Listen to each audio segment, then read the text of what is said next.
Hello नमस्कार ખેડૂત મિત્રો, હું છું આપનો મિત્ર સંજય લાજવા અને આપણે તુરિયાની ખેતી માટેનું પ્રોસેસિંગ શરૂ થઈ ગઈ છે, જેમાં આપણે સ્ટેપ બાય સ્ટેપ જે આખો પ્રોસેસરનો આજ સાંજ સુધીમાં ખાતર કાઢી અને ફોળી અને પાળા બાંધી અને આપણે તુરિયાનું વાવેતર પૂરું કરવાનું છે. તો કયું બિયારણ છે અને સ્ટેપ બાય સ્ટેપ મારા વિડીયોમાં પૂરી જાણકારી તમને આપવાની અને શું કરવા તુરિયા કેવા એના ભાવ રહેવાની શક્યતા છે, એટલા માટે હું તમને પૂરી માહિતી આપવાની મહેનત કરીશ. તો અત્યારે તમે જોઈ શકો છો કે આપણી પાછળની સાઈડ જે આપણી ભેંસોનું દેશી ખાતર છે, કારણ કે મિત્રો મારી પાસે 25 ભેંસો છે, એટલે 25 ભેંસોનું જે ખાતર આપણે અહીંયા હતું એ આપણે નાખવાનું કામ શરૂ. કારણ કે આપણે શું છે કે ખાતરને સરખી રીતે સેડવવું પડે છે. જો સરખી રીતે સેડવેલું ખાતર કે કોમ્પોસ્ટેલું ખાતર ન હોય તો તમને ખ્યાલ છે કે એમાં મૂંડા અને ઘણા રોગો આવવાની શક્યતા હોય છે, અને જે આપણે ખાતરનો મેન યુઝ હોય તે થતો નથી. એટલા માટે આપણે એને અહીંયા એક ખાડ છે અને એક સામેની સાઈડ ખાડ છે આપણી, તો અહીંયા અમે 3 મહિના અહીંયા વાહેદું નાખીએ છીએ, ત્યાર પછી આને ગળતરિયું થવા માટે રાવા દઈએ છીએ અને ત્યાર પછી સામેની ખાડમાં 3 મહિના નાખીએ.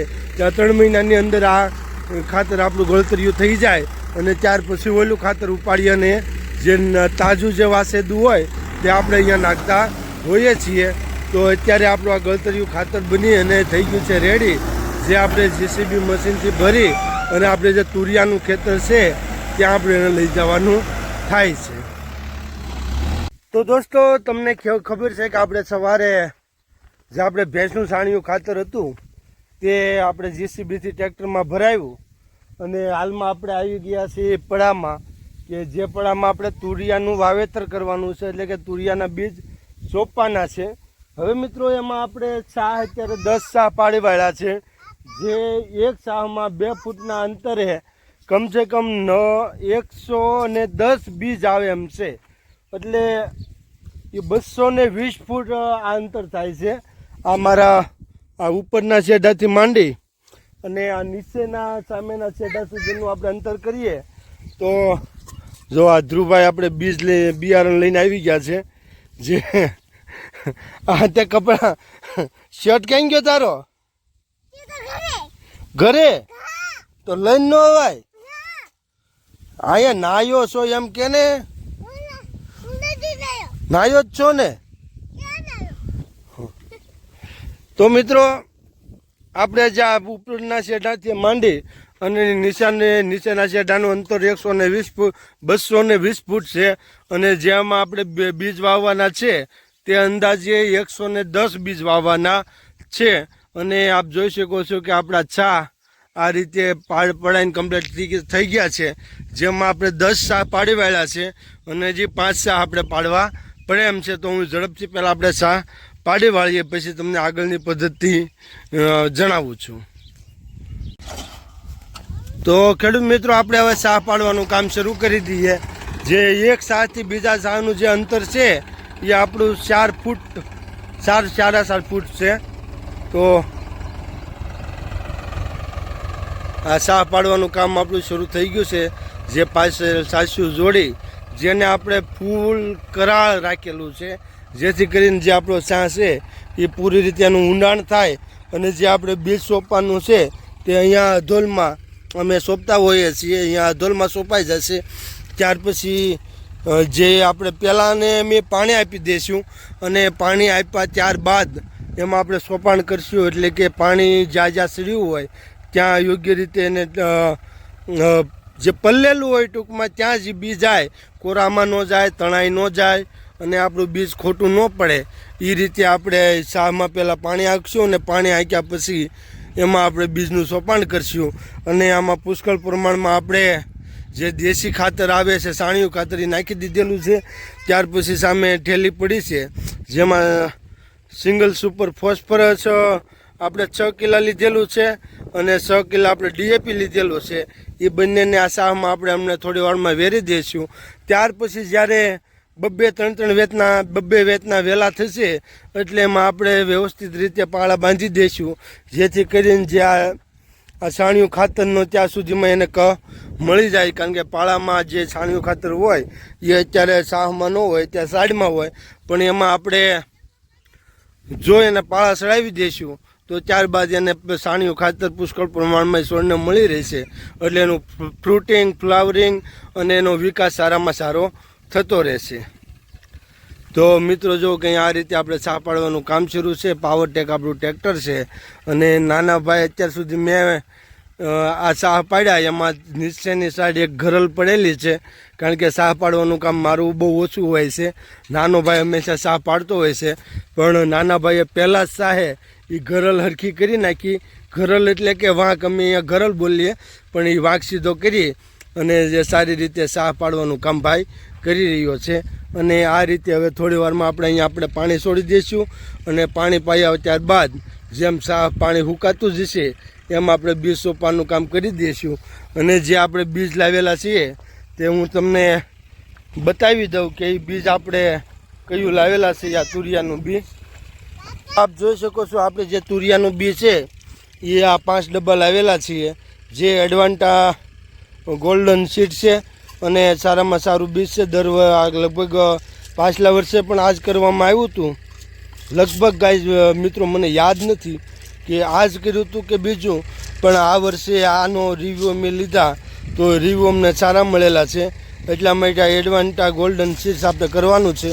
અને આ એક ડબ્બામાં 50 ગ્રામ બીજ આવે છે અને અંદાજે 330 અને એક ડબ્બામાં 330 નીકળ્યા હતા, એકમાં 332 નીકળ્યા હતા. એ રીતે અલગ અલગ બીજ નીકળ્યા હતા. આપણે જો આ રીતના બીજ એમાં આ 330 બીજ આ વાટકામાં ભરેલા છે. અને આ બંને દીકરીઓ મુહૂર્ત કરવા પણ આવી ગયું છે અને આપણે નાના ભાઈ પણ મુહૂર્ત કરવા આવી ગયા છે. અને આપણું કામ અહીંયા બહુ સારી રીતે તૈયાર થઈ રહ્યું છે. સામેની સાઈડે જે આપણે બીજી ખેતી કરવાની છે ત્યાં પણ આપણું ખાતર નાખેલું પડ્યું છે. અહીંયા આપણે પાવડે કરી અને ખાતરને ફોડી નાખેલું છે, પણ સામેની સાઈડે જે ખાતર પડ્યું છે, કારણ કે આપણે આજે જે શનિવાર અને આપણી મિત્રતા હોય છે કે આતિવાર મંગળવારે તુરિયા જેવા બકાલું ન સોંપવું, જેથી કરી અને આપણે શનિવાર છે તો આજ સાંજ સુધીમાં તુરિયા સોંપવાનું કામ પતાવી લેવું પડશે, જેથી કરી અને કડવા થાય કે એવી કોઈ આપણને બીક રહે નહીં, આપણને વહેમ રહે નહીં. બાકી થતા હોય કે ન થતા હોય મને તો અનુભવ નથી, કારણ કે આપણે રવિવારે કોઈ જે સોંપ્યા નથી અને મંગળવારે સોંપ્યા નથી. પણ જે જગ્યાએથી આપણે બિયારણ લાવ્યા હતા તેને પણ અમને આ વાત કરી, મારા પપ્પા, મારા મમ્મી એમને પણ આ વાત કરી કે ભાઈ આતિવાર મંગળવાર આપણે આ બીજ ન સોંપાય અને જો સોંપીએ તો તુરિયા કડવા થવાની શક્યતા રહે છે. તો મિત્રો આપણું આ કામ આ રીતે સ્ટાર્ટ થઈ ગયું છે. આમાં ડીએપી અને સુપર સિંગલ ફોસ્ફરસ આપણે આ 15 સાહમાં આપવાના છીએ. અને એક ડબ્બો છે જે 750 રૂપિયાની એમઆરપી છે, પણ આપણે કાંઈક 550, 550ની આજુબાજુ એ મળેલું હતું. અને આ રીતે મિત્રો હવે એને આજે આપણે પાણી પાછું, ત્યાર પછી કાલે નહીં પાઈએ, પરમ દિવસે પાછું પાઈ દઈશું. અને આપણે તુરિયાને કોઈ મલ્ચિંગ કરતા નથી, આ રીતે સાહ કરી અને આપણે તુરિયાની ખેતી કરવાના છીએ. તો હું હવે પાણી પાતી વખતે પાછું તમને જણાવું છું. તો મિત્રો આપણે પાણી શરૂ કરી દીધું છે અને મુહૂર્ત આપણું થઈ ગયું છે. અને જો આપ જોઈ શકો છો કે અહીંયા આપણે આ ધોરિયો, જે જૂનો ધોરિયો હતો, જે આપણે હાથી ઘાસના ધોરિયાથી આપણે ત્યાં પાણી લઈ જવાનું છે. આગળ ધ્રુવભાઈ આપણા મુહૂર્તિયા કહેવાય કે જેમના આજે મુહૂર્ત છે, શટબટ પહેર્યા વગરનું મુહૂર્ત. તો આ રીતે આપણું પાણી ટૂંક સમયમાં અહીંયા આવી જાય છે.